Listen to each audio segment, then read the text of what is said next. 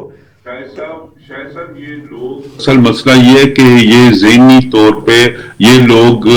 سیاسی عمل میں برابر کے شریک ہوتے ہیں، لیکن یہ لوگ سیاسی غلام نہیں ہیں. اب افسوس کی بات یہ ہے کہ پاکستان میں آج سے 3-4 عشرے قبل سیاسی کارکن ہوتے تھے جو اپنے لیڈر کو غلط اور صحیح کو صحیح کہتے تھے، پارٹی کی وابستگی ان کی ساتھ ہی رہتی تھی. گزشتہ تقریباً 3 عشروں سے میں سمجھتا ہوں کہ بڑی پلاننگ کے ذریعے جتنے بھی ہماری اشرافیہ ہے اور سیاسی حکمران ہے، انہوں نے سیاسی ورکر کو ختم کر کے سیاسی غلام جو ہے ان کو جو ہے بڑھاوا دیا ہے. آج آپ کو ہر پارٹی میں سیاسی غلام ملیں گے، آپ کو سیاسی ورکر نہیں یعنی ملے گا. ہر پارٹی میں ڈکٹیٹرشپ ہے، آپ کہتے ہیں جمہوریت نہیں ہے. سیاسی ورکر جو تھا وہ اپنے لیڈر پہ تنقید، سیاسی لیڈر ورکر جو تھا وہ اپنے لیڈر پہ تنقید بھی کرتا تھا، اور وہ جو ایک نظریہ پارٹی کا ہوتا تھا وہ اس سے نہ خود ہلتا تھا نہ لیڈر کو ہلنے دیتا تھا. آج رات کو سیاسی لیڈر ایک طرف ہوتا ہے، صبح اٹھ کے وہ ادھر کرتا ہے، تو جتنا سیاسی غلام ہے اس کا وہ سارا اسی وقت اپنا بیانیہ بدل کے